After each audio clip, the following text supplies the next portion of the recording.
Good morning, everyone, and welcome to Constitution Day at San Diego Mesa College. My name is Pam Luster, and I am the proud president of San Diego Mesa College. I'm really happy that you're here this morning for this annual event that we do. I think it's really unique when you can invite guests from our community to be here and engage in this really wonderful academic work that we're doing here. And I think there's nothing that's more important than understanding the law and the liberties that we have as United States citizens. So I'm thankful to our faculty who are here as judges. I'm thankful to our faculty who have brought their classes, because I think it's important that you do that as well. And really excited to see where this takes us. And so with that, I will tell you, are you going to do a little history of Constitution Day? I will leave that to Professor McLeod to give us the history of Constitution Day, but welcome to Mesa. Thank you. Okay, briefly. My name is Jonathan McLeod. I'm a professor here, professor of history here at San Diego Mesa College. And it's fallen to me to organize Constitution Day events in the last few years. So we have some people we want to acknowledge first. We want to thank President Luster for her support, Vice President of Student Services Ashanti Hands. Victoria Miller is the Dean of Student Affairs, and she and her crew, including Kathy Fennessy and Courtney Lee, have done great work on making the arrangements for this event. We want to thank Dean Charles Zappia for his support. This event is sponsored by the Department of Social Sciences, the Student Affairs Office, the Humanities Institute, and the Financial Aid Office. We also want to thank our audiovisual crew, particularly Carlos Pelaya, who's on camera today. Presenters today are from the Thomas Jefferson School of Law Moot Court Honor Society, and we want to thank particularly President of the Society, Donald Rood. Professors Elizabeth Atkins, Steve Samara, and Brian Wildenthal of the Thomas Jefferson School of Law are crucial to this effort. And we also have some faculty from San Diego Mesa College, including Michael Cox, Gloria Kim, Michelle Rodriguez, and Manuel Veliz, who will be playing the role of justices, as I jokingly say, justices for the day. And we may even have a crasher, not Dang Doe, who calls himself Dang, serving as a justice for the, oh, he just snuck in. That's what justices do sometimes. Okay. A little bit about the event. So September 17, 1787, 231 years ago, the people of the new republic, the United States of America, were caught up in a battle over the framing and ratification of the proposed Constitution of the United States of America, drafted by delegates to the Constitutional Convention that had convened in Philadelphia during the late spring and summer of 1787. This new document was designed to replace the original framework of government, the Articles of Confederation, which was in place from 1775 into 1789. There was broadly recognized a need for a new constitution strengthening the national government. Subsequently, after months of intense political struggle, on the 2nd of July, 1788, the new constitution was declared ratified. At that moment, 9 of the required 13 states for ratification had approved the document. Along the way, the approval process necessitated compromises, which led to the members of the new United States Congress framing amendments that stipulated the rights of Americans. Ultimately, by December of 1791, 10 of the numerous proposed amendments had been ratified, and these became known as the Bill of Rights. Thank you very much. Okay, and then I should also cut in here that even the one state that refused to send delegates to that Philadelphia Constitution ratified on May 29, 1790, so that ultimately all 13 states ratified. Now, of those 10 amendments, one of them, the 8th Amendment, prevents the state from levying excessive fines. The 8th Amendment figures prominently in today's presentation of arguments in the case Timbs v. Indiana. The 14th Amendment to the Constitution, meanwhile, was proposed and ratified decades later in July of 1868 at the conclusion of the United States Civil War. It defines citizenship for the first time, linking together the privileges and immunities of state and national citizenship. The amendment also prohibits the state from depriving persons of life, liberty, or property, emphasizing the word property for our purposes today, without due process of law, and assures that all persons within the jurisdiction of the state, referring to government, have a guarantee of equal protection under the law.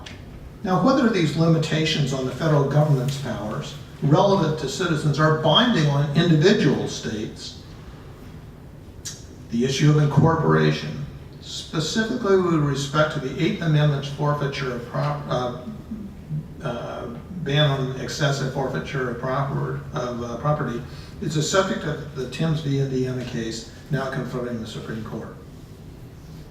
Today's moot court hearing will present some of the key arguments in the process of highlighting the relevance of the Constitution to our daily lives and shows why politics and law in our world are best understood in a historical context. So thank you for participating in today's recognition of Constitution Day 2018.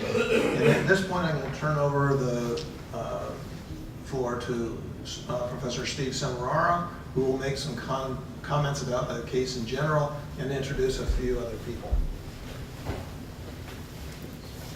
Thank you, Jonathan. We're very proud that this is the 4th year that Thomas Jefferson School of Law has come to Mesa College for the Constitution Day celebration. And I'm actually just going to talk a little bit about what you're going to see today, and then introduce Professor Wildenthal, who we're very lucky to have, who is actually an expert on the particular issue that the students will be arguing about. So what you're going to see today is generally called an oral argument or an appellate argument. What a lot of us think of when we think about lawyers are the trials, right? That's what we see on TV very often, where lawyers question witnesses and they argue in front of juries, maybe a little bit with the judge. But another thing that lawyers do are called appellate arguments, where after a case has been decided at the trial level, there can be an effort to correct mistakes that may have been made by appealing the case to a higher court. And those courts, unlike trials, don't just have one judge. They typically have 3. But what we're modeling today is an argument before the United States Supreme Court, which actually has 9 justices. And the way that it works is that the attorneys prepare an argument, but they may not get to argue what they want because the judges can interrupt them at any time with questions. And they are responsible for answering those questions as best they can. So that's what you guys are going to see today. And the person that's going to talk with us a little bit about the issue that they're going to be arguing about is Professor Brian Wildenthal. He and I actually went to Stanford Law School at the same time in the 1980s. I think he may have been a year behind me. And I just learned today that this particular issue is one that he wrote a paper about as a student. And then later, as a law professor, he's become one of the leading experts on the issue Jonathan mentioned called incorporation. Right? Just the basic idea is that those Bill of Rights that we all know, freedom of speech and the right to privacy that's protected by the 4th Amendment, these are things that originally were protections against intrusions by the federal government. The question is, do those also protect us against state governments? And Professor Wildenthal has become one of the leading experts on that. About 18 years ago, he published 2 major articles in the Ohio State Law Review which was kind of one of the deepest studies of this issue that had ever been done. I think initially he intended it to be one article, but it was so big and important that they decided to split it in two. And since then, he has written additional papers about it, and someday will probably publish the leading treatise on this issue in the law. So we're very lucky to have Professor Brian Wildenthal today. The advocates will introduce themselves when they come up, but we have one other student here, Adelaida Hernandez, who is serving as a member of the court and will also help us get the discussion going afterwards, when we hope that all of you will participate and contribute your thoughts. So without further ado, I want to turn the microphone over to Professor Brian Wildenthal.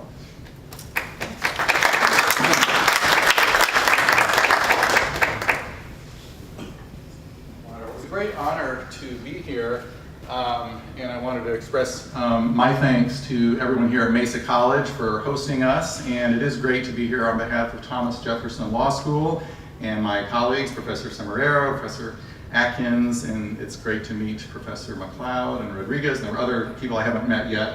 Didn't catch everyone's name.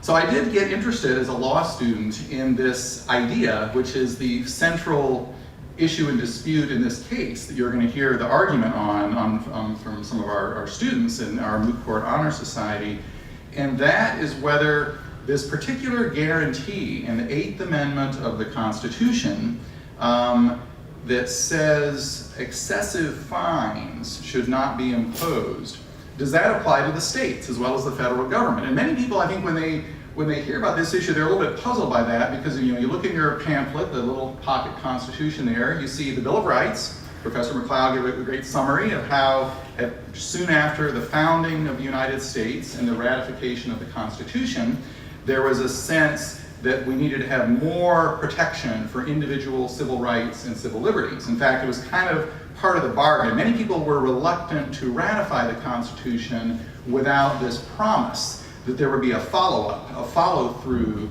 to propose and ratify a Bill of Rights. Unfortunately, James Madison, who was one of the important founding era figures, he was a man of his word, and he was one of those who kind of made a moral commitment that yes, if we get this Constitution ratified, it needs to be perfected by a Bill of Rights. And he followed through, and politics is a mess and it's complicated, people get distracted by other things, and James Madison deserves a lot of credit for just doggedly sticking to this and insisting that we're gonna get this Bill of Rights ratified.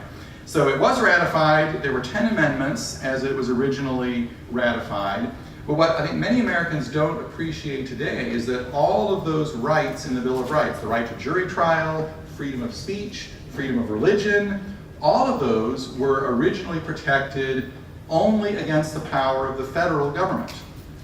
The attitude of Americans at the time that the Bill of Rights was originally ratified was that the federal government was the main threat to liberty. Nobody really thought that the state governments were such a great threat to liberty. The state governments were closer to the people. They were the more familiar existing governments. All the colonial governments basically became state governments.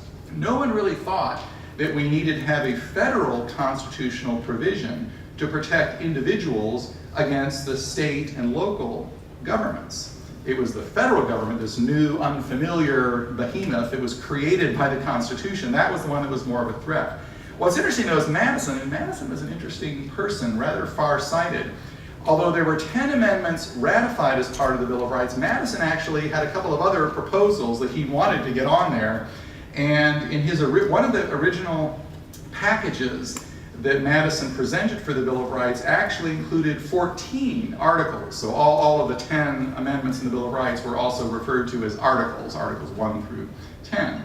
And in fact, they were the ones that we know as amendments 1 through 10 were actually 3 through 12, because they were the first two that weren't ratified.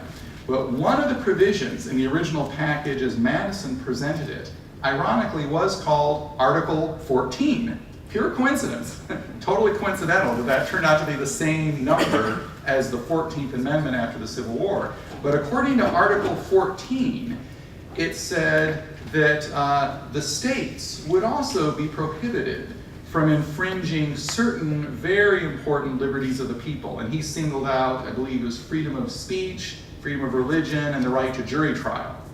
And Madison admitted, he said, well, it's true, all the states have their own bills of rights. Nobody was really worried about state governments violating individual rights. The main focus was the federal government. But Madison said, well, what's the harm of having little double protection?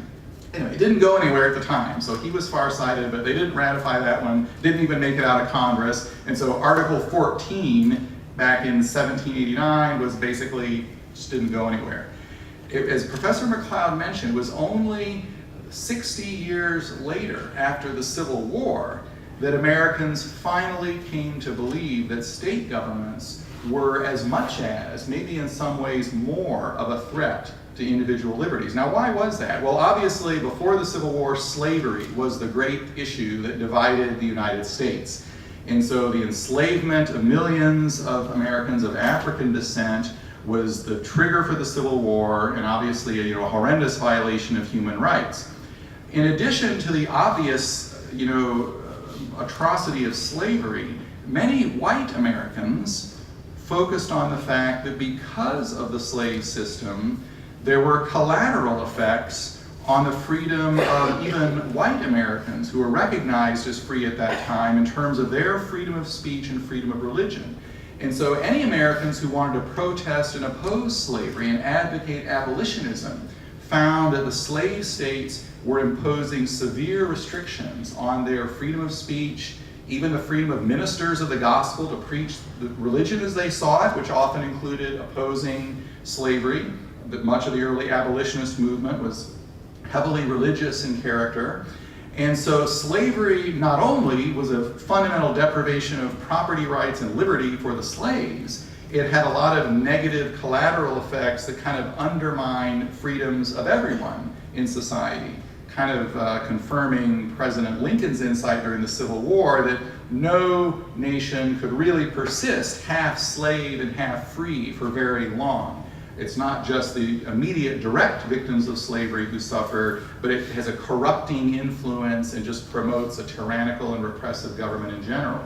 So anyway, that theme, that the states are a threat to free speech and freedom of religion, had become a major rallying cry for abolitionists and everyone who was anti-slavery. So after the Civil War, with the victory of the Union, the abolition of slavery and the 13th Amendment, there was a strong sense that to firmly cement the unity of the country and to ensure that slavery would never return and to completely eliminate all the vestiges of slavery as much as could be done at that time, there was a sense that you needed some additional constitutional amendments. And the two key ones were the 14th and the 15th. So the 13th abolishes slavery. The 14th Amendment, as Professor McLeod mentioned, defines citizenship and guarantees that all citizens of the country, black or white, of any race or creed, are all guaranteed certain basic privileges and immunities and are given the right to life, liberty, and property, which should not be deprived without due process of law.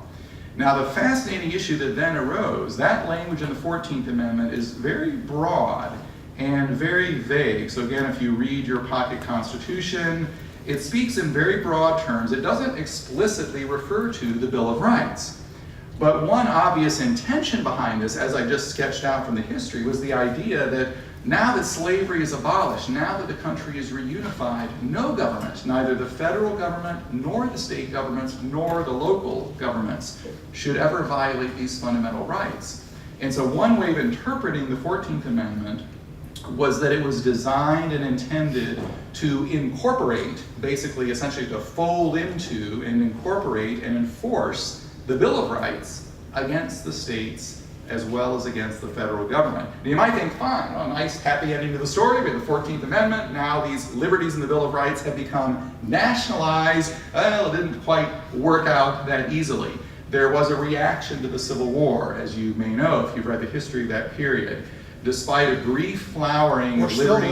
We're still living it. And we're still living it, yeah, exactly. Despite a brief flowering of liberty and voting rights, many African Americans were elected to state legislatures, to Congress. There were 2 African American senators, more than a dozen African American members of the US Congress during the 1860s, 1870s. There were black members of Congress right up until the end of the 1800s, but there was a ferocious reaction against this. The white supremacists redemption it was called, which smothered Reconstruction and which was a horrendous setback. And it was only with the second Reconstruction of the 1960s that painfully, and still, I think, to only a partial and imperfect extent, have we been able to really start fulfilling the original vision of the 14th Amendment. One of the casualties of that process was this idea that all of the rights in the Bill of Rights should be fully enforced through the 14th Amendment. That was, I believe, it's controversial, there are contested views on this, but I'm one of the scholars who believes that was part of the original vision. But it did not achieve even partial vindication in the Supreme Court until the 1960s. It was a 2 steps forward, 3 steps back, 3 steps forward, 2 steps back situation. Now, quite recently, the Supreme Court, building upon a lot of the decisions of the 1960s, has resumed the process of incorporation. And it's both liberals and conservatives who in different cases have had a vested interest here. So in the 1960s, it was the liberal Warren Court that promoted extending the rights of criminal defendants under the Bill of Rights through the 14th Amendment. In McDonald versus Chicago in 2010, a very conservative majority of the current Supreme Court extended the right to bear arms as it's hotly contested and debated under the Second Amendment. The majority of the Supreme Court said, rightly or wrongly, there is an individual right to bear arms, and that right extends to all of the states. And what was interesting there is I had written these articles in a very broad sense. My main concern is freedom of speech under the First Amendment, and I had promoted the idea that the entire Bill of Rights is incorporated against the states under the 14th Amendment. And so the justices, I was very honored, I was cited, my article was cited in McDonald v. Chicago for a purpose that I didn't really envision or intend, which is that the Second Amendment right to bear arms would be incorporated. And I never specifically wrote about that, and it's a difficult, more contested issue.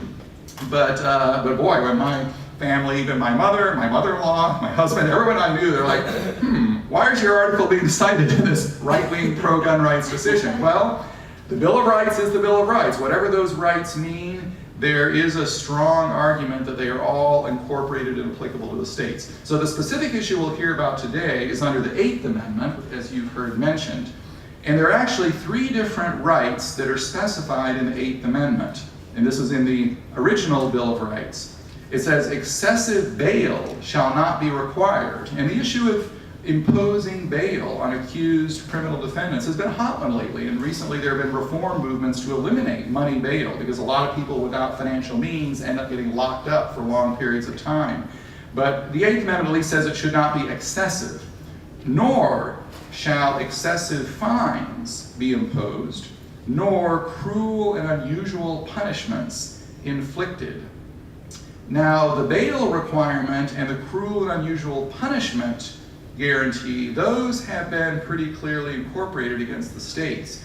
But this provision about whether excessive fines should be imposed, that one has not so clearly been settled. And that's what we will hear about today. Anyway, so I could go on and on about this subject. If you just Google me and look at my faculty webpage, professors, I'm sure many of the Mesa College professors and most of us at Thomas Jefferson often have an SSRN faculty page. That's the Social Science Research Network. So if you look on my faculty page, Google me, you'll see a link to ssrn.com, and you can access and click on any of these articles, and they'll take quite a bit of time. If you're looking to spend a couple of days, maybe hundreds of pages, and read more about the 14th Amendment, go for it. So thank you. It's a great honor to be here.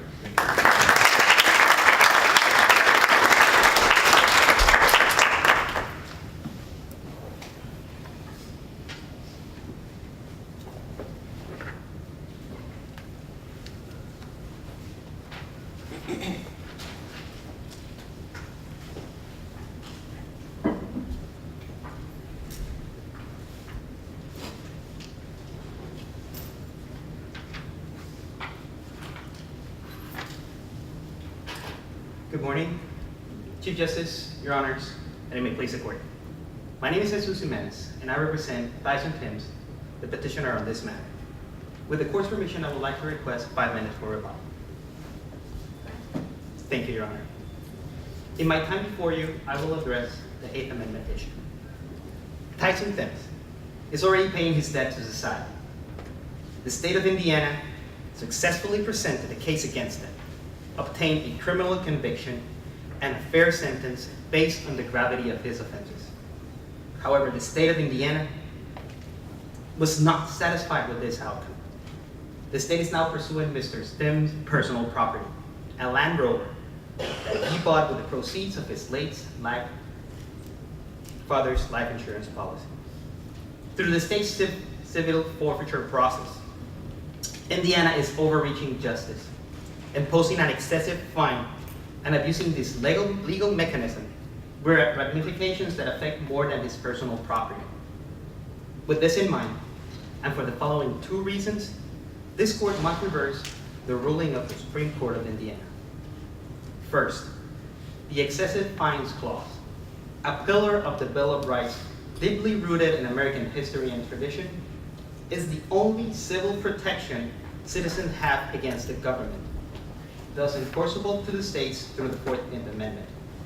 And second, the court has an opportunity to admonish all discrepancies, ambiguities, and definitions among the court systems and establish that there is no difference between fines and forfeitures.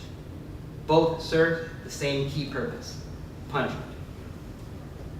With regards to my first point, Your Honors, through the 14th Amendment, this court ratified the 8th Amendment clauses prohibiting excessive bail and cruel and unusual punishments. In the McDonald's case, the standard used by this court is based on whether a particular Bill of Rights guarantee is fundamental to the nation's schemes of ordered liberty and system of justice. The excessive fines clause is one of these fundamental guarantees. Our Bill of Rights is a descendant of the English Bill of Rights. Furthermore, states aware of the abuses practices by the Crown in decades past recognized such civil protections and incorporated them in their own constitutions. Additionally, the Magna Carta required that only amercements, the equivalent of fines during that time, should be proportionate to the offense and that they should not deprive the wrongdoer of his livelihood. In 1776, Can I interrupt? yes, Your Honor. Actually, I can, because I'm a Supreme Court.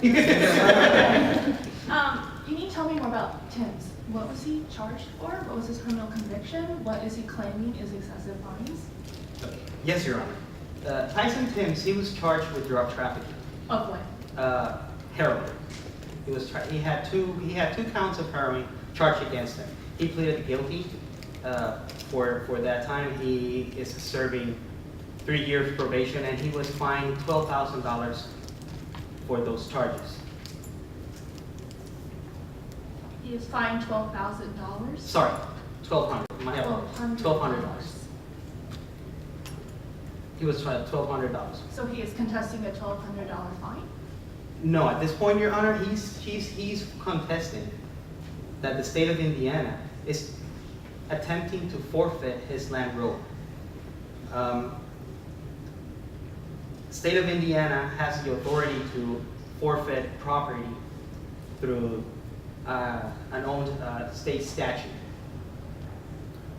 In this case, because he was charged of a criminal act, the government has the authority to go against that property that was involved with the criminal act. Mm-hmm. In this case, the Land Rover that is being forfeited is valued at $40,000. The claim that Mr. Timbs has is that his fines, compared to the gravity of the offense and the fines that are imposed by the state guidelines, which in this case the maximum is only $10,000, that forfeiture of a $40,000 vehicle, it's an excessive fine.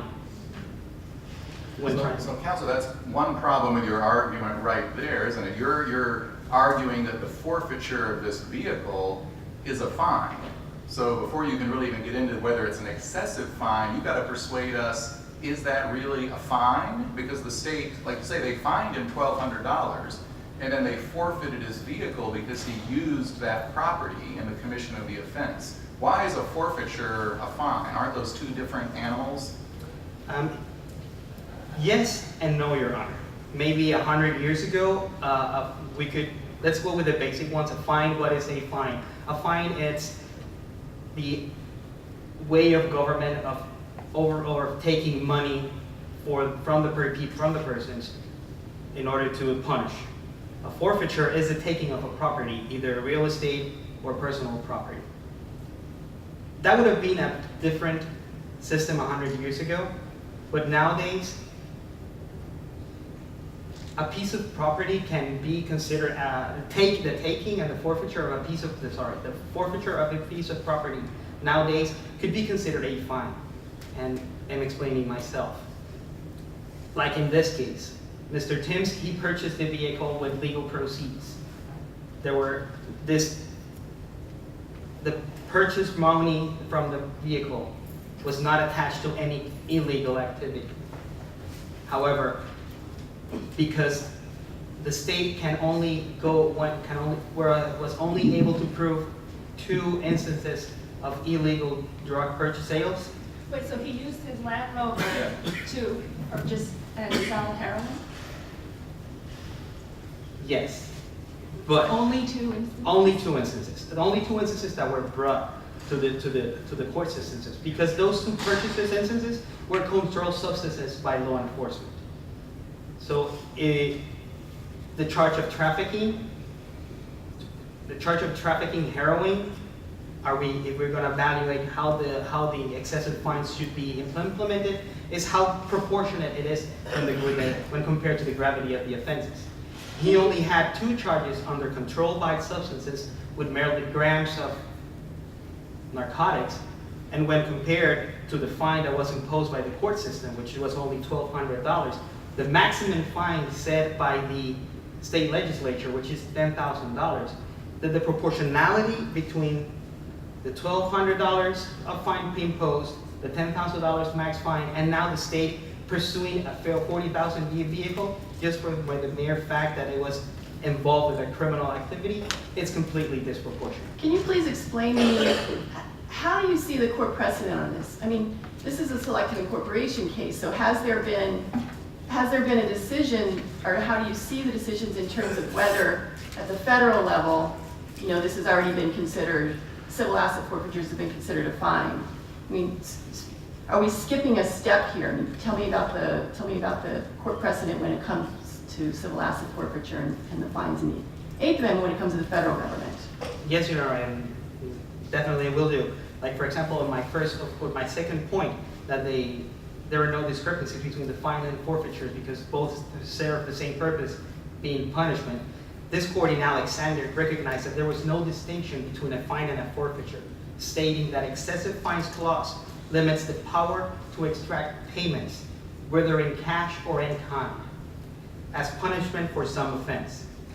In that case, the facts of that case, petitioner was fined with a $100,000 fine and a 6-year imprisonment for violations of RICO Act. However, the government pursued forfeitures of a wholesale and retail business distribution that was valued in millions of dollars. So, when going back on precedent on excessive fine clause analysis, this court has not had an opportunity to deeply evaluate the case at hand. It has been seen by other districts and state high courts. For example, the 8th District opinions using Quest Corporation decided that a penalty that violates the excessive amendment clause is grossly disproportionate to the gravity of the offenses. The most recent case that has been cited by most of by recent court decisions within the state levels and district courts is and it's a little bit tricky to pronounce his name, is the Bahakajain case. The courts are making distinctions between what is an in rem forfeiture and an in personam forfeiture. In rem meaning that it's personal property, in persona meaning that it's within the person. In the Bahakajain case, petitioner was charged for not reporting excess of $10,000 when traveling abroad. He was traveling with over $350,000.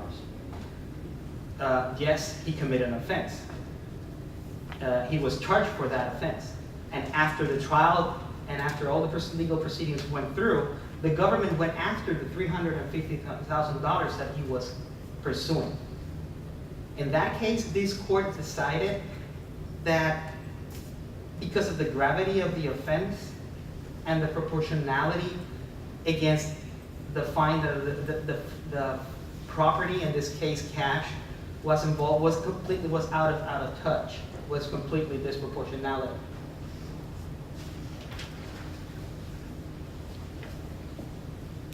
If I can interrupt for a second.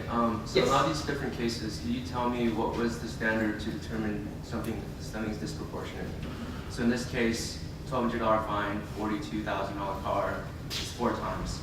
But one can argue that might not be so disproportionate to the crime itself. So it can speak more to about how we might define disproportionate. The disproportionality test is more based on a case-by-case basis. A test can be developed. For example, in the Back Jane case, the Justice Scalia, he proposed that the only test that should be used when attempting to forfeit property was there a substantial link between the property and the criminal activity. But the court has been reluctant to use that test because it's just one factor. They should be weighting more factors. For example, the state of Illinois, who ratified the civil forfeitures and as a protection under excessive fines clause, they were adopting a 3-pronged test from a federal circuit here in California. They were evaluating, and this is a proposal for this court as well, as what is the inherent gravity of the offense when compared to the penalty or the harshness of the penalty, whether the property was an integral part of the commission of the crime, and whether the criminal activity involving the defendant's property was extensive in terms of time and spatial use. So a formal test has not been dictated by this court. In this case, the state of Indiana, Supreme Court of Indiana, is refusing to hear the forfeiture claim against the Land Rover just because this court has not provided guidance. And every time, and the little guidance that this court has is through Austin and Alexander, most of them being in personam forfeitures. For example, in Alexander, as I was talking, it was a forfeiture of a retail and wholesale business, $100,000 fine. And in that case, there was just for a controlled substance, again, purchase of mere grams. Well, Councilman, if I can steer you back, I mean, in addition, my colleagues have pointed out there's a real issue, there's difficulty here as to whether a forfeiture necessarily would be a fine, and then what's too much, what is disproportional. But let's assume for the sake of argument that this should be treated like a fine, and let's assume it's excessive. Let's assume it's disproportional. The Eighth Amendment says you cannot impose an excessive fine, but that only applies to the federal government. Why should the state of Indiana be subject to this Eighth Amendment guarantee? Why should the federal courts be meddling intrusively in how the state of Indiana and other states decides these difficult issues about how much of a forfeiture to impose? Can't they handle that under their state constitution? We've never said it's a federal issue that the federal courts have a right to meddle with, have we? No, Your Honor. This court has not. And why should we say that? Why should we intervene? Shouldn't we just trust the state governments to handle this on their own? At an extent, yes, Your Honor, but also we need to have that safety net from the federal government as well. If there is no remedy available through the state's government, and as history has provided, a form of excessive fines clause has been trickled down to states' constitutions, that would be your first line of defense. However, if that first line of defense from the state government fails, here is where the federal government should intervene. Eighth Amendment guarantees a protection for every citizen in this country. It's not that we do not trust the government's attempt, but in this case, for example, the state of Indiana and on other little cases in a handful of other states, they're refusing to hear arguments of excessive fines, forfeitures. Can you elaborate a bit have other states fallen in line with Indiana's position on this, or have they fallen with the incorporation line? Within the incorporation line, up to this date, there are 14 state courts and at least 2 district courts. On the other side, Indiana has become the 4th state that has not recognized the excessive fines clause. Most of the time that the cases, the courts that have chosen not to incorporate is based on either antiquated laws, unwillingness also to analyze these constitutional issues, and delegating to lower courts to dig deeper into the facts and what happened at that particular place, and ultimately the lack of guidance from this court. Since there is no clear and concise position from this court, the states have been crumbling, and this district court have been crumbling from. Well, Counselor, we'll give you a clear and concise position, but your challenge is why you've got to persuade us that we should come down with a clear, concise ruling in your favor. Why not? It's very tempting. We could just say very clearly, we've never incorporated this right before. It's 2018. Why should we go back and rethink it now? Haven't things worked pretty well? We've incorporated quite a bit of the Bill of Rights. Why do we need to incorporate every little jot and tidbit of the Bill of Rights? As it was dictated from the framers of the Bill of Rights, those are the protections that every citizen has and the privilege that we all enjoy. Well, the framers of the Bill of Rights were only worried about the federal government, so we got to go to the 14th Amendment. What's the evidence that the framers of the 14th Amendment were worried about excessive fines? Weren't they worried about more fundamental things like jury trial, freedom of speech, freedom of religion? Excessive fines seems like a bit of a technical side issue. Can't we leave that one to the states? In a manner, Your Honor, yes. But however, excessive fines also have the ability to infringe a person's liberty. For example, in this case, a $40,000 vehicle being excessive on a person who has no job, who has a dependency on substance use. The most vulnerable and the minorities are usually the ones that are left to struggle when the state governments attempt to take away their property. And a simple example would be, Your Honor, let's say you have your nephew or your grandson coming and visiting for you, and you know your grandson is not walking the straight line, and he might be walking left and right. And unbeknownst to you, he comes with a bundle of marijuana. He comes, unbeknownst to everybody, he's being followed by the police, and 2 weeks later they come knocking at your door, they take your grandson, they charge criminally for that possession. Trafficking prosecutors are very creative at the time when assessing charges involving drugs. All this process is complete, but because there is a simple connection that the drugs were in your home, the government can't go and pursue your home. Imagine the ramifications that could have you losing your house for a civil forfeiture for a person that was not there, for an act that you did not commit, an act from a third party, and now you're losing your livelihood.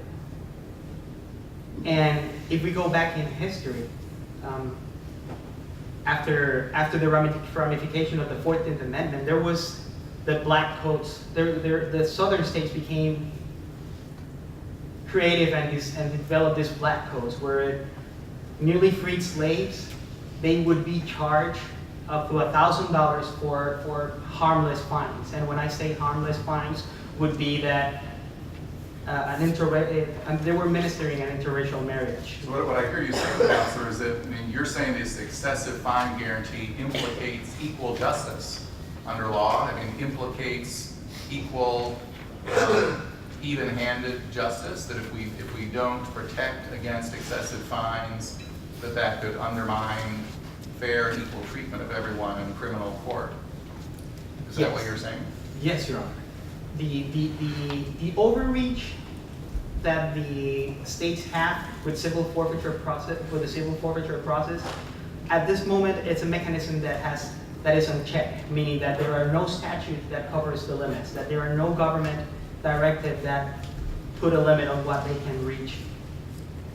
Well, that may go a bit far. Don't most states under their state court systems have some kind of rule of proportionality, and you certainly can review and challenge a forfeiture within the state court system, can't you? I come back to this point, you don't quite seem willing to trust the state court systems. You're telling us we also should not trust our colleagues in the state courts to handle this fairly. And it's not lack of trust, but what the trend has becoming is now with Indiana being the fourth higher court, is that they are the lack of evaluating this issue and going into the depth to create a fair and just system, even for use within their own state, has been failed. And the other states that have been incorporating it, they have been scrambling with other courts' decision. Even like for instance, the Supreme Court of Illinois going to the trial court level just to find a form to find a standard on how to weigh the proportionality of a forfeiture against the gravity of a crime. I'm confused. So if you're saying that states are struggling, are you saying that there needs to be a blanket policy implemented across all states then regarding instances of forfeiture? Because we're struggling so much to figure it out on our own. So we need the big federal government to tell us what to do? In a manner, yes. As the Constitution can set the baseline. And in this case, this court can set that baseline. So long as the lower courts can decide or go above and beyond that baseline, that would be great. So long as also that disproportionality test is available. We have this disproportionality test available through this court, through the the B case, I'm going to go through, the Bajakain case, where now states have a more concrete form to evaluate how to measure disproportionality when the government is attempting to take away property for harmless offenses, or yes, they are criminal because within the set of the scheme of. Do you have any actual data to show, for instance, that the states are abusing this, say, more than the federal government, which is, the federal government you're saying has to comply with the 8th Amendment already. Do you have any evidence to show that the states have been abusing this? For example, Your Honor, not too long ago, the Justice Department, they conducted an investigation into Ferguson, Missouri, and they were looking into how the practices from the governments and the state governments are applied to their citizens. It's been a proliferating practice nowadays that small cities, maybe not big governments like the state of Indiana, but small cities, for example, El Cajon or Mesa, they also have a need for resources. So attempting civil forfeiture for any minor crime, it's a form of revenue. It's a source of revenue for those cities. We're not much as worried at the big states, but as the ramification that it also goes to 6 small cities that depending on revenues from fines or forfeitures, if we see that cities are depending more and more on forfeitures and fines to balance their budget, this court is the only one who has the say-so on how to stop. See, my time is off, Your Honors. Thank you very much.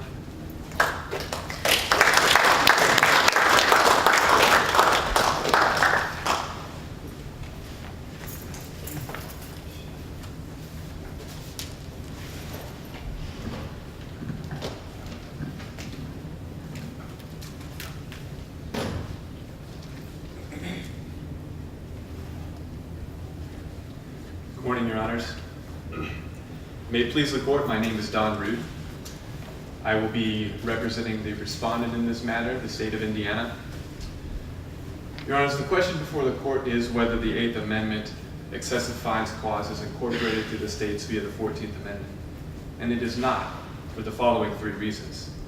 First, the excessive fines clause should not be applied to the states' 14th Amendment because the clause is not fundamental to our scheme of ordered liberty, and because states should be free to construct their own law without unnecessary infringement. I'm sorry, are you saying that one of the amendments is not fundamental to our law?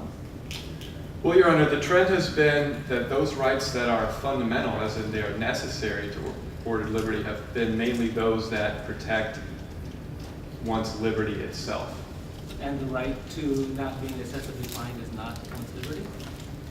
Well, it involves one's assets, but it does not, for instance, it's very different from the right to habeas corpus that provides that the government cannot simply lock you away without demonstrating a reason for doing so in accordance with the law. That has been deemed a fundamental right because it's absolutely necessary for our scheme of ordered liberty to continue. However, throughout the centuries that this country has existed, the court has not addressed directly an issue of excessive fines until only 20 years ago. That demonstrates that this is not a fundamental right when compared to these other rights that we hold very valuable. If I could follow up on my colleague's question, so are you arguing that of all the Bill of Rights provisions, we have 10 amendments here and more multiple rights, some of them guarantee multiple different rights and liberties. Are you saying this court has only incorporated under the 14th Amendment rights involving deprivations of liberty, like things that could send someone to jail? Not necessarily, Your Honor, but the ones that deprive you of liberty are undoubtedly fundamental rights, as this court has Let's take described. this, so I mean, because I'm glad you qualified that, because of the various rights in the Bill of Rights, there's a right to compensation, just compensation for the taking of property. So that's a guarantee of the Bill of Rights. Wasn't that one of the very first Bill of Rights guarantees that we did incorporate back in 1897? Was simply the right to be compensated if the government seizes your property without any, and that's no risk of going to jail, they're just threatening your property. So that was fundamental, wasn't it? That is correct, Your Honor. That has been incorporated for some time now. However, this court has repeatedly provided that just because a right is in the Bill of Rights does not mean that it's automatically incorporated to apply to the states. That standard was set out in Palco v. Connecticut. While Palco has been overturned on other grounds, the standard that has been set... On other grounds, I think if we overruled Palco in 1969 precisely on the ground that it was not a sufficiently generous framework for incorporating the Bill of Rights. We said in Benton versus Maryland that we would take a more generous, more inclusive approach to incorporating any Bill of Rights guarantee that's fundamental to the American scheme of justice. Isn't that true? You're correct, Your Honor. They did keep the standard in its essence, but they did elaborate on it a bit more. They further elaborated on it in a recent case, the McDonald versus Chicago. They stated that rights that are fundamental are those that are deeply rooted in our nation's history and tradition. Again, that brings me back to my example about the excessive fines clause. When we compare it to these other rights like habeas corpus, the right to a jury trial, and the right to bear arms, the clause is simply not deeply rooted in the nation's history and tradition. For example, as I mentioned earlier, the Supreme Court has not ruled, or excuse me, they only ruled on this issue only 20 years ago. Well, we've never ruled one way or the other, and that's why you're here today, right? That's correct. They first addressed... If we had previously ruled on it, you wouldn't be here today. So we're kind of on the specific issue, we're kind of a blank slate here. Of all the other rights in the Bill of Rights, how many can you cite to us that have we ruled on that we've specifically said are not incorporated? It's a pretty short list, isn't it? Well, the right to a grand jury indictment was not incorporated specifically because this court... That's one, so any others? Well, that's the most prominent one in regards to this case because the court stated that it's not necessary for due process. There are other options that people can take to protect their liberty.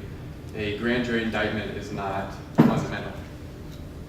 In the McDonald case, which was more recently, this court points to the right to bear arms and the right to self-defense as being deeply rooted in this nation's history and tradition. It stated that it's been a basic human right that's been present since ancient times until present.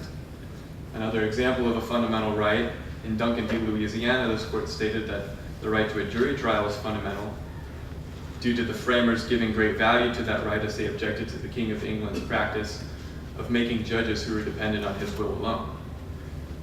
Another example is habeas corpus, as I mentioned. It provides Americans the right to be free from imprisonment without a showing of guilt. Now, what these rights all have in common is that they protect the liberty of the people against government oppression and unjust imprisonment. And that's how they're distinguishable from excessive fines. While excessive fines is valuable, it is just not in the same tier as these other rights which have been deemed fundamental. In the Hurtado v. California case, this court states that states need to be free to construct their own law without unnecessary infringement. Regarding this issue of excessive fines, it should ultimately be left up to the states to determine what is legitimate and what is excessive. For a long time now, this court has held that states should have the power to determine issues like this based on community standards and on the needs and interests of those local communities. We can see an example of this when we look to obscenity law in this country. It's common knowledge that obscene speech is not protected by the First Amendment. This court held in Miller v. California that what is considered to be obscene should be determined at a local level. The obscenity test is the prevailing test used to determine what speech is obscene and therefore not protected by the Constitution.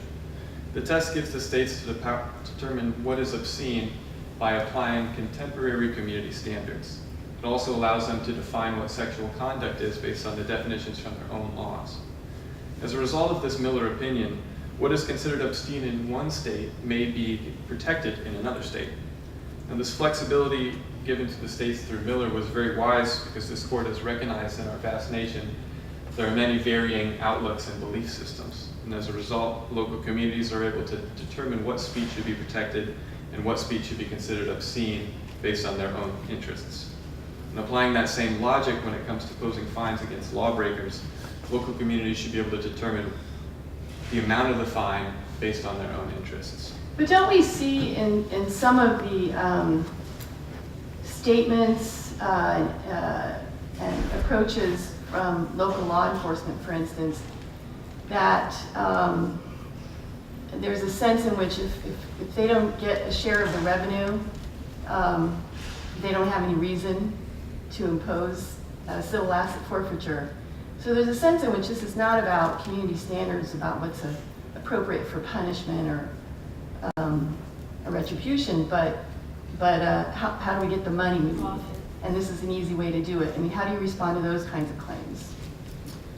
Your Honor, I'm not particularly sure what each individual law enforcement department's practices is when it comes to civil asset forfeitures. However, this court has determined that there are some civil asset forfeitures that may conflict with the Eighth Amendment. However, there are others that are not considered fines, and therefore the Eighth Amendment will not apply.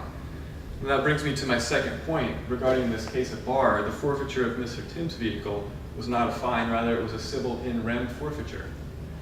When it comes to forfeiture, there are two types. But okay, if you're talking about fines, forfeitures, that's great and all, but we're talking about excessive, and you are harping on this idea of what is first tier liberty and second tier liberty.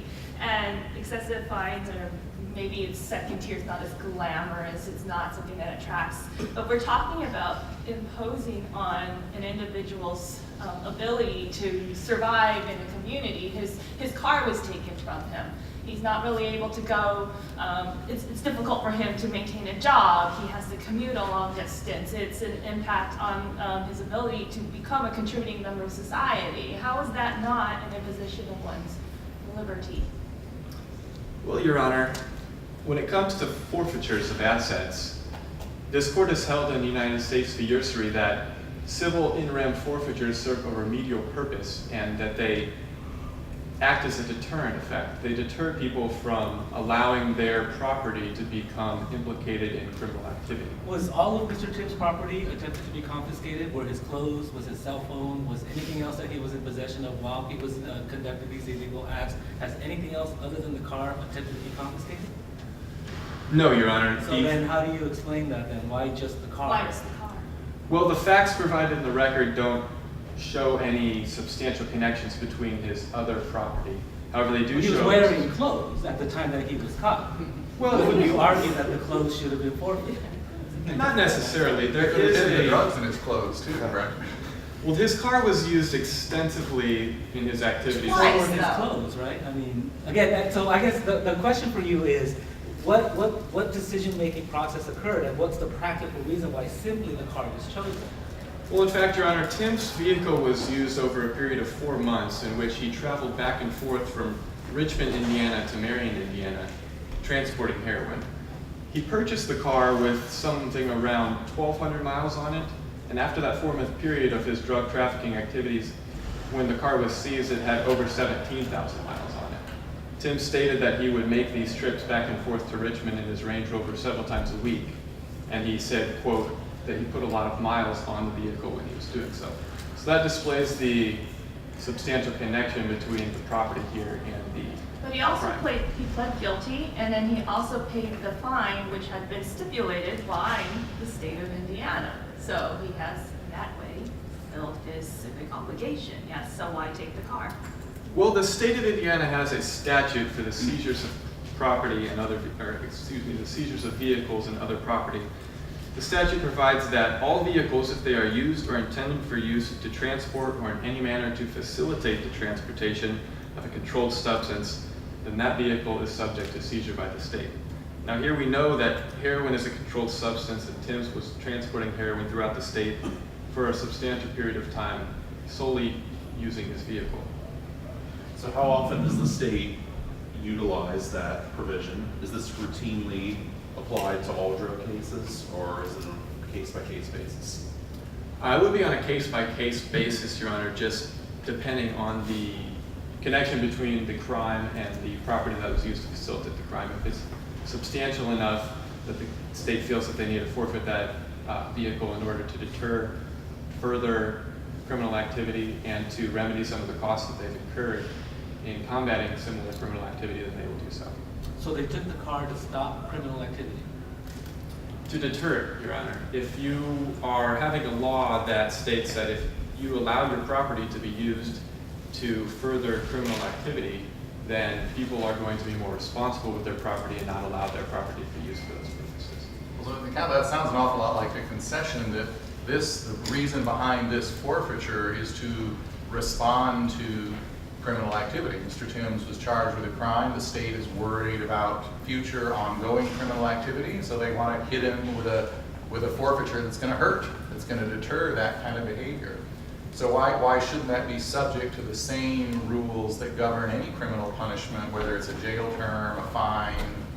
Shouldn't it all be covered by these guarantees of the Eighth Amendment? And if we're in for a penny, aren't we in for a pound? We already say that the cruel and unusual punishment guarantee is applied to the states through the 14th Amendment. It seems kind of odd we would leave out the other half of it, right? Why would only part of the 8th Amendment be embraced within the 14th Amendment's incorporation rule? Well, Your Honor, I think there's two parts to your question. Part of it goes back to the court specifically incorporated the protection against excessive bails and the protection against cruel and unusual punishment, and they specifically left out the excessive fines clause. That would go back to... I'm not sure we rule on the cases as they come before us. So those earlier cases only presented us with the issue of cruel and unusual punishment. We didn't give a thumbs up or thumbs down on the excessive fine. So I don't think we haven't previously endorsed the idea of splitting apart the amendment, say part of it's in, part of it's out. You really have to persuade us today if that is what we should do, right? Well, Your Honor, I believe that this case is the wrong vehicle to even determine such a question because excessive fines is not an issue here. Mr. Timbs was subject to a civil in rem forfeiture, and in the United States v. Usury, this court distinguished between in personam forfeitures and in rem forfeitures, stating that in personam forfeitures, which literally mean against the person, they have to be accompanied with a criminal charge, whereas in rem forfeitures, the person does not have to be charged with a crime at all. That almost sounds like you're evading my question. It sounds like you're saying if we were going to confront the decision maybe the state of Indiana would be in some trouble here because we should incorporate. You made a very appealing and a very eloquent argument, I think, that state and local governments should have the discretion to decide these issues for themselves. You used our obscenity cases as an example. There is a lot of appeal to that, but again, it makes me worry. By that logic, shouldn't we let individual cities and states decide how much just compensation there should be when they seize private property for public use? I mean, all these state and local governments exercise eminent domain. They can seize a house, and if they need to build a road there, they can take property for public use. Under your logic, we should leave it up to the state and local governments under their local community standards how much compensation is necessary. Well, under my understanding, Your Honor, the basic test for what compensation is considered just is usually dependent upon the market value of the property that's being taken, and that market value. My point though is it's a federal constitutional standard. Ultimately, we have incorporated the right of compensation for taking. So private property, that's in there. We have settled precedent more than 100 years ago on that one. So if you're saying we should take a different approach for excessive fines, I'm just having trouble seeing why we would defer to the states in one area involving property rights and not in this. After all, this case, I mean, Mr. Timbs's, his $40,000 vehicle was taken. It seems very similar to taking a property case. We're not talking about just compensation. We're talking about whether it's fair or excessive to take it from him because he was convicted of this crime. Well, Your Honor, when it comes to just compensation, that in fact is somewhat dependent on community standards as well. If the government's going to use the eminent domain power to take your house and you live in Los Angeles, you're going to get a decent amount of money. Whereas if you live in rural Nebraska, you're going to get a far less amount of money. Yeah, but in both states, both in California and Nebraska, you can appeal up to the federal courts and raise a federal 14th Amendment issue whether the compensation was just. I mean, that's my point, is that we've already decided that is subject, rightly or wrongly, that's subject to our review under the federal 14th Amendment. I'm just wondering how you can resist also covering the excessive fine issue under that. Well, Your Honor, every state of the union has their own provisions that protect citizens from excessive fines. So at this point, out of respect for the doctrine of constitutional forbearance, there's no need for this court to make a determination as to whether the excessive fines clause of the 8th Amendment should be incorporated, because individuals of each state are already protected by their own state constitutions. So what does Indiana set the limit at, if any, for a forfeiture rather than a fine? What is the legal limitation? The limit for the value? Yes, the value. Well, they don't really have a set limit, Your Honor. This court has stated in Austin versus the United States. So Mr. Timbs is begging us to put a limit on it, right? Because that's exactly the problem here. They don't have a clear limit, and he's lost a very valuable vehicle, even though the fine laid down in Indiana law is only $1,200. That's what seems unfair to him, anyway. So. Sure, Your Honor. In the Austin case, this court stated that the value of the property itself is not relevant. What we look at when we're dealing with a civil and forfeiture is only the connection between the property itself and the crime that was committed. So, for example, Mr. Timbs, as I said, he used his vehicle over a 4-month period to transport heroin and to facilitate the sale of heroin. After police learned of this, they set up a series of controlled buys where they would meet with Mr. Timbs and he would sell them the drugs, each of which time he arrived in his vehicle. After the 3rd time of doing this, they arrested Timbs, and while he was in custody, he told officers, as I stated, that he would drive through the state multiple times per week. He would put a lot of miles on his vehicle in transporting this heroin. And this can be verified by looking at the miles he put on. Putting on over 16,000 miles in a 4-month period, that comes out to almost to more than 131 miles per day. That's quite a bit of driving for drug trafficking. Well, it's clear there's an extensive connection between the vehicle he used and his heroin trafficking activities. Therefore, according to the Austin decision, it doesn't matter how much the car was worth. It doesn't matter whether it was a Range Rover or some inexpensive feeder vehicle that he used to transport the drugs. Counsel, did this whole forfeiture thing, did it show up at all during his trial? Did the jury get to hear any discussion about forfeiture of a vehicle? The excessive, they talked somewhat about the forfeiture, but not whether it was excessive in regards to the Eighth Amendment. That issue was in fact not raised in the state courts whatsoever, and that goes to my final argument that I'll get to in greater depth. Before you do, does that impact the 14th Amendment due process law? The state's decision not to address it in their courts? In the courts. No, Your Honor, it would not. Will you explain? Would you elaborate slightly on your question that you would ask? If the decision by the state to take away this person's car is a deterrent effect, it would seem to me then that it does seem to be an issue of liberty, right? And so this person should have a due process in order to argue that he should have the right to retain his property. Would you disagree with me on that? No, Your Honor.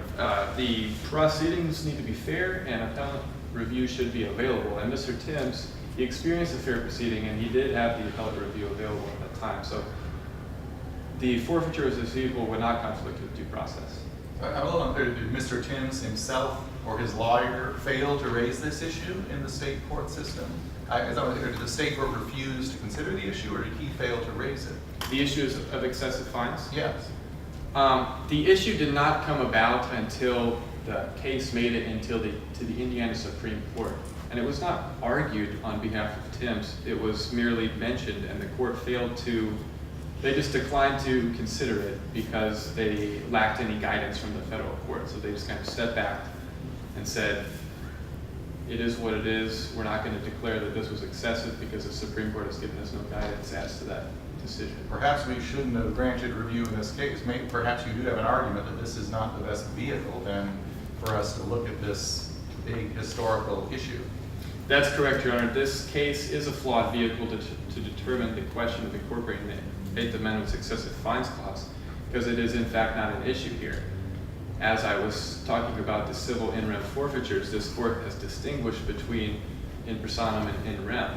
In personam have a punitive purpose, whereas this court stated in Ursui that in rem forfeitures have only a remedial purpose. So therefore they are not considered a fine in the sense of the Eighth Amendment. Can I ask you a quick question about a hypothetical? We've seen lots of lawmaking in the states about this issue. This is a very, an issue that's getting a lot of attention. And in some states, for instance, they've worried about the use of this at the local level as a revenue-producing vehicle. This would go back to my point before.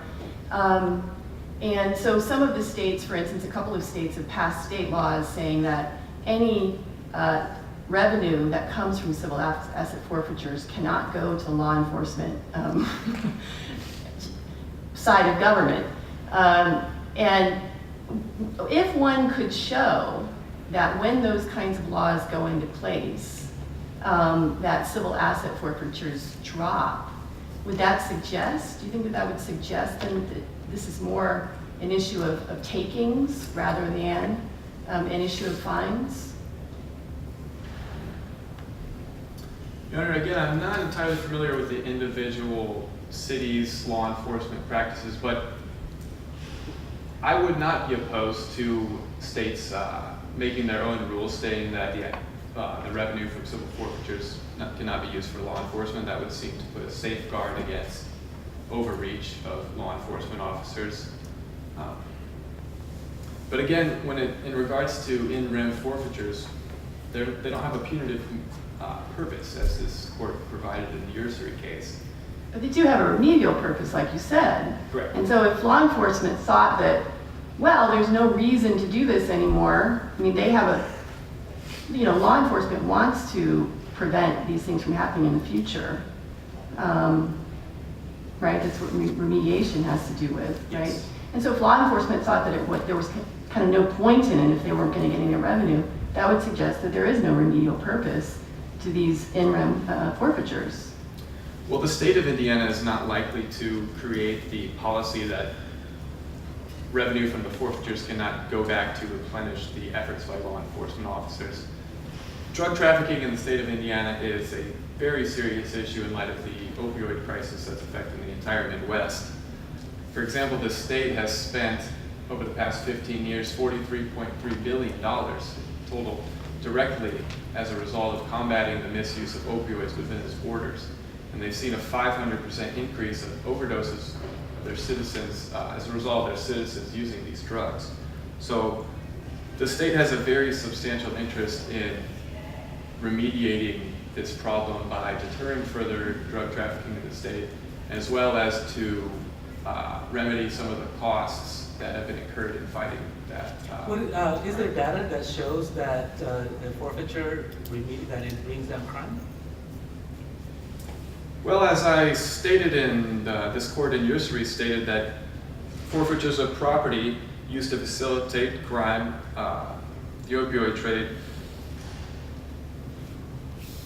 The court stated in Usury that requiring forfeiture of property which was used to commit federal narcotics violations, it encourages owners to take care in managing of their property and ensures that they will not permit that property to be used for illegal purposes. But did it actually deter crime? Does that forfeiture law in Indiana deter crime? Has crime gone down? Your Honor, I'm afraid I don't have the statistics to answer that question at this time. However, this court did decide that deterrence is serving a remedial purpose, and that's why they've distinguished between the inter-son forfeitures and the in-rem forfeitures as they did in Usury. So you're saying that we have to go off your word, that it's deterring. You don't have any statistics, you don't have any data to back this up. Whether the deterrence has actually come into effect, it's not entirely relevant to this argument. The court has already stated that deterrence is serving a remedial purpose, and the state of Indiana is definitely facing an issue that needs to be remedied. So going forward with these civil asset forfeitures against property that has a substantial connection to drug trafficking in the state is certainly inevitably going to remedy some of those costs. Furthermore, Your Honor, even if this court does find that the excessive fines clause is relevant to this case, Timbs' alleged injury cannot be remedied because Timbs' forfeiture was not excessive. A fine is excessive, whether a fine is excessive is determined by proportionality. This court held in the United States v. Bakjan that the amount of the forfeiture is, if it is grossly disproportional to the gravity of the offense, then it is considered unconstitutional. So the forfeiture of Timbs' vehicle here was proportional to his offense, as he used that vehicle to regularly transport heroin throughout the state. So the maximum fine was $10,000, and the car was valued at $40,000. You don't find that as disproportionate? Well, Your Honor, while Timbs may have purchased his car for $40,000, it's common knowledge that cars rapidly depreciate. That depreciation can be accelerated. To argue something here? When you use a vehicle for transporting drugs throughout the state over a long period of time, it's inevitable that vehicle is not going to be worth what you paid for it. Don't you think that he has a right to actual facts rather than assumptions? Sure, that's correct, Your Honor. However, the standard is whether it's the forfeiture, the amount of the forfeiture is grossly excessive to the offensive fine. Forfeiting a vehicle that could be anywhere between $20,000 to $40,000 based on Timbs' serious crimes here is not considered grossly excessive. Continuing to my final point, Your Honor, this case is a flawed vehicle for the court to use to consider the question of incorporating this excessive fines clause, and the case should be sent back to the Indiana courts for further consideration.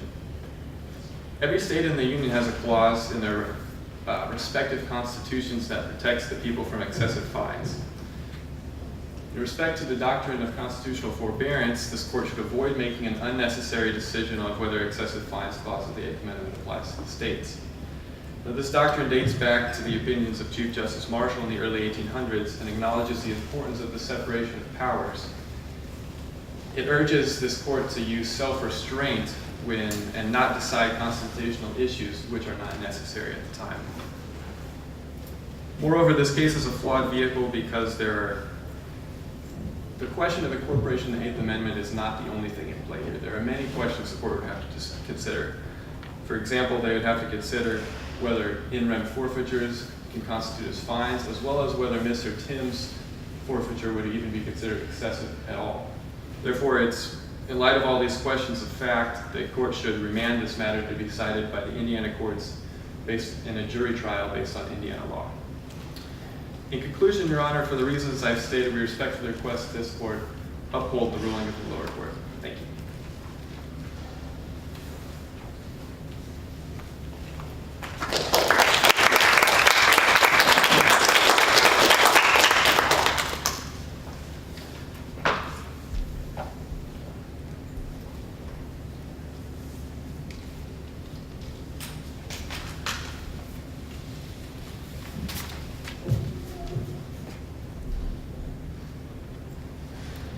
Your Honors, petitioner has just 2 points to rebut.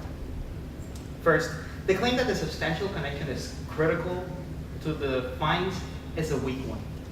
Like, the connection requirement can be easily satisfied with just reasonable suspicion. And also, a substantial connection cannot be based only on one factor to forfeit property.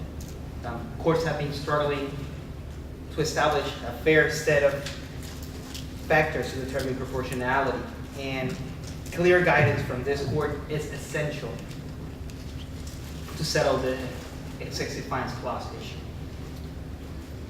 Second, the excessive fines clause, the claim that the excessive fine clause is not at the level of his brother clauses, yes, excessive bail and cruel additional punishments, it's a weak one. And this is far from the truth, because governments, when left unchecked, they can abuse these legal mechanisms, and fines imposed on citizens have a capacity to infringe on the people's liberties. Thank you, Your Honor.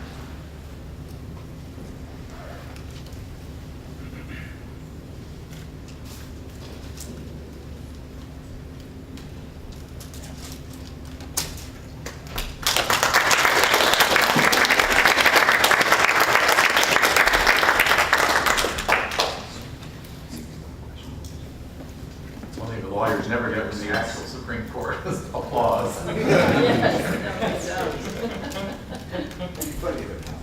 Hello everyone, so my name's Adelaida. What did you guys think? Care to share? I enjoyed it. I would have liked more background on the Mr. Timbs himself, Okay. and therefore to gather evidence to making just cause either way. So To what? making my own decision on going with the states versus Mr. Timbs. A little more background about the state, maybe too. The other states, there was 4 mentioned that practice this. So just to elaborate a little bit on that, when you have an oral argument, a lot of the times the judges will have already read the party's bench brief. So a lot of the background is not really elaborated because the justices already know. I know here it was a little bit more of a presentation, and it would have been useful for all of us to know a little bit more. But in terms of reality, the judges or the justices will already have known this background. That's why I also asked that question of who Timbs was and what Yes. he was. So. Yeah, I think it's realistic, because I think in a real case, the justices will often push. They'll push to know more about why was this unfair to Timbs, and they'll say, are other states abusing this or not? So that is the kind of question that in the actual Supreme Court, you'll sometimes see the justices pushing at. And I often suspect that many justices on the Supreme Court haven't necessarily read all the briefs that carefully before oral argument, because sometimes they're rather freely exploring some of the issues that you face. So how many of you guys, after hearing one side, were completely convinced, and then when you heard the respondent, were just like, wait, I completely agree with them, and we're just going back and forth when you guys were listening to them? Did you guys go through that? So can you guys imagine how hard it is for a judge to be listening and to be making these decisions in terms of, how their decision will have ramifications to not only Timbs, but, every state in our country? What do you guys have to say about that? You raised your hand, right? Yeah, I okay. On the spot, I can do this. I'll profess to you. Yeah, I thought it Yeah, I thought it was really, really interesting to kind of see that because, you know, with you, your argument was like really, really good. I'm like, oh yeah, that totally makes sense. And at the same time, your argument made sense to me too. So it would be very, very difficult to come up with a decision based on just such strong arguments with facts and cases backing it. So, yeah. On the spot, what would you decide? On the spot, I'm very, very pro states' rights, so I would probably go with the state of Indiana on it, just because the state should be able to decide what goes on within its borders. Can you raise your hand? Right there? No. Did you guys have any? You want to share? Sure. Yeah, thank you. I felt that the first argument had a little bit of a stronger case, just because I feel like the federal laws should have some, to be able to help people who are having excessive fines placed on them. But at the same time, the state of Indiana had a good case as well, that people may be used again for the same crime, but we're not judging them for what they might do in the future, we're judging them for what they've already done. And then if they're gonna fine him, then why not just fine him $40,000 and let him pay off $40,000 and let him keep his car, so it's a way to make his livelihood. I just don't think it's necessarily fair that they're taking the car just because it was used, and then might be used again. They're just placing blame on him that he hasn't actually done anything. If he hasn't done it again, they're not giving him a chance to make it right. So. Would your opinion change if the item being possessed was a weapon? Professor Goldenbaugh, wasn't one of the original uses of this to take down mobs in the 1920s? And that's how they sort of crumbled their infrastructure? Yeah, well, forfeiture, I mean, the origins of forfeiture are kind of murky. It's very tempting power for the government to have. It is legitimate in the sense that if you're using vehicles or property to commit a crime, that taints the property. But I've always found it a very blurry, difficult distinction between you're just punishing someone. And so if we have a cruel and unusual punishment, excessive fine concept, that should put an outer limit on forfeiture too. The real prize is each of these individuals have kind of expressed the dilemma here is do you want to leave this up to state and local governments within reason, or should there be some ability to appeal to a higher court if there's been an abuse? And the Supreme Court, they try to balance that all the time. One way they can do it, they can balance that and say, okay, it is a federal issue. In a really extreme case, we will hear an appeal and we'll overrule what the state does, but we'll apply such a generous test that in most cases, practically, we'll let the state decide what it wants. Only if they get unreasonably out of line or extreme would they get reversed by the U.S. Supreme Court. So this idea of whether the right is incorporated so you can appeal to the U.S. Supreme Court, that could be a little more of a theoretical question, because even if it is incorporated, the court can still defer heavily to the state's interests and arguments. It's not like the Supreme Court actually hears a lot of appeals in all these other cases, like involving takings of property, speech, religion. They take a few cases where they really think the lower courts or the states got way out of line. And then those kind of become the guideline for future states. states. They hope that what the they're state gonna courts do. take the cue or take the hint, Yeah, so that right. the state. So Yes. the best argument, I think, I was agree with Mr. Rood was saying that there are a lot of states that have dealt with this problem and they've got their own rules for dealing with it, which is very persuasive, except for someone like Timbs thinks, well, in this case they got really out of line, maybe.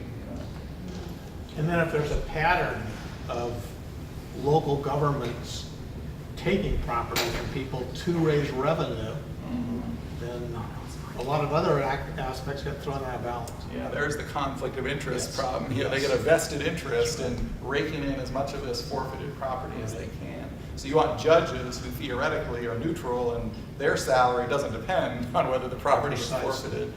You want maybe judges to be able to call the shots ultimately.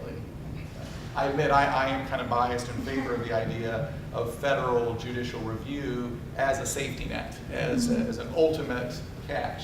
But the court does put a lot of value. You were saying federalism and states' rights. That court feels that's a very valuable principle, and so they do give a lot of lip service, at least, to allowing states to develop their own way of doing things. Whether they live up to it or not is another question. Any other thoughts? Yes. So I'd like to know, the three of you obviously read more of the papers than we did on describing the case and the various laws. And I'm just curious as to, after going through the process, if you have a view one way or the other, or if you had sort of a sense of what you would think when you first started working on this, and did your mind change after going through the process? Do you guys want to go first? Yeah, I initially thought, I read Justice Black's concurrence, and I think it was either the Duncan case or maybe an Adamson case, and he said, we just need to go ahead and incorporate all of the rights to apply to the states. And I think he said, based on the privileges and immunity clause, what greater privilege do Americans have than being protected by their Bill of Rights? But thinking about it more, I actually would agree with Professor Winenthal. They should have kind of a safety net, apply it to the states. I actually agree with Justice Black.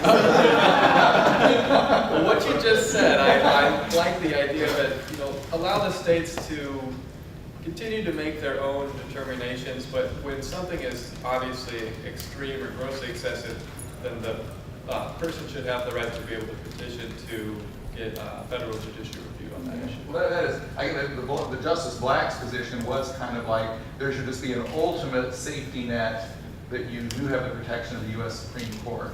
So, okay. So it doesn't, he also allowed for that local autonomy within outer limits, I guess. Okay. But I personally actually do agree. And the court's never adopted this position, so it's Justice Black's position. It's what I personally favor, is that the entire Bill of Rights. I guess I'm kind of an all or nothing kind of person, and that is the Justice Black position. If you're in for a penny, you're in for a pound. It's just the whole Bill of Rights is fundamental. Right. Someone on the panel here said, well, wait a minute, if it's in the Bill of Rights, isn't it by definition fundamental? I think it's a great question. I'm not sure there's any easy way to answer that. There isn't. But the point that I think Professor Ack is making is that the positions you're taking here are not necessarily your own personal position. So right. These students are arguing a position professionally, the role they would take as lawyers, but their personal view of it might be quite different. And so that's what Professor Samara was getting at. And a good lawyer often will find your personal position changes when you research a case and you have to actually make the argument. Lawyers often say, wow, the case just doesn't, the argument just doesn't work. You start out with an opinion, but when you really have to defend that opinion, it just doesn't come together. And so an open-minded person will often come to a different view after studying a case like this and preparing to argue it. Yes. Carrying on with that one, I have a question also for both of you. How do you prepare for this, knowing that we're going to jump in and interrupt you at any moment? I almost felt bad. You didn't get after your first sentence, and I had already thrown out that fundamental thing at you. Does that throw you? How do you kind of keep your wits and stay on your argument? I usually just kind of get my argument down, what I know that I can go through, just in case, because sometimes you'll have judges who might not ask very many questions.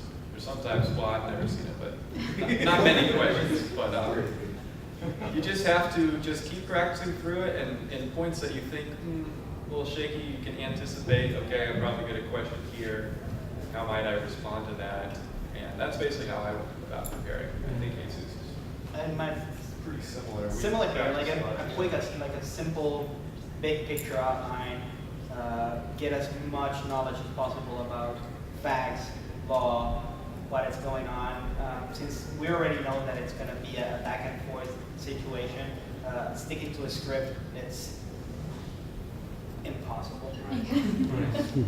And ultimately, there's so much we can't prepare because also you have your own questions, you have your own inquiries. So we try to answer your question as much as possible, follow your line of thought or where your doubts are, but also as much as possible then come back to our argument or whenever possibly pop out things from our argument that we can mix together so we don't get thrown off by your rabbit hole. And just to add on to that, a lot of it too, when we have moot court competitions, we really hone in on practicing because we have these broad discussions with our peers and we really emphasize, essentially we think outside the box. And so, we don't always prepare for the questions that you guys have because you guys have, really bright minds and think of really great questions that, a lot of the time it's going to be on the spot, and that's the challenge. So when we do have these practices, we engage, those who are going to be our oralists, and they're able to think outside the box. So yes, they'll have an outline, and we typically don't want to stick to a script like Jesus was saying, just because you don't want to get thrown off and you don't want to get lost. But yeah, it is very challenging, and I think Jesus and Don did a really good job, and they prepared really well. And yeah. But it's a challenge. It's very difficult, and I cannot fathom being able to argue before the Supreme Court because it would be very, very challenging and nerve-wracking. Let's not forget that this is an actual real case that is going to go up against the Supreme Court. We do not have this much creativity to come up with a scenario, but a lot of the competitions that go nationally, they also use a lot of information from current events. So we're not practicing for moot court or learning. We're also learning for actual practice once we go out in the real world. Interesting to see how this case is resolved. So stay tuned. Clarence Thomas is throwing me for a loop. Maybe or maybe not, I don't know. So Agree with him. the case will probably be argued early next year, and you'll be able to hear a recording of it on the internet. And then the case will be decided by May or June.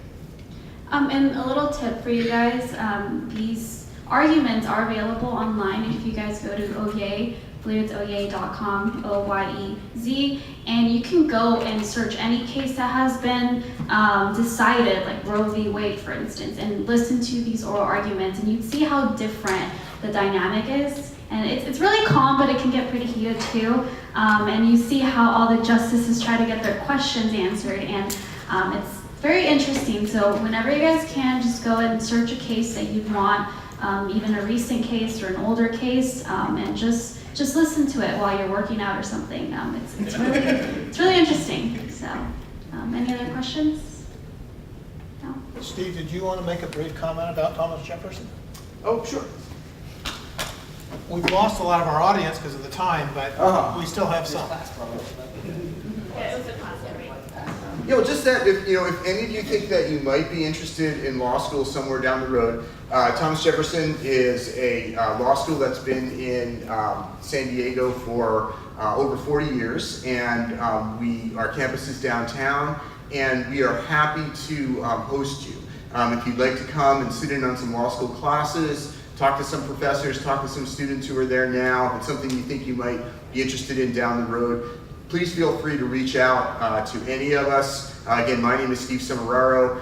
If you search Thomas Jefferson professors, you'll easily find me. Shoot me an email, and I'd be happy to work with you to come by. We've had students from Mesa College in previous years who have done that, and they usually find it a lot of fun. You can really get a sense of what law school is like by sitting in on some classes, and the other students are usually very welcoming, and they'll tell you exactly what they're working on that day and what's coming, and you can really learn a lot from it and have a good time with it.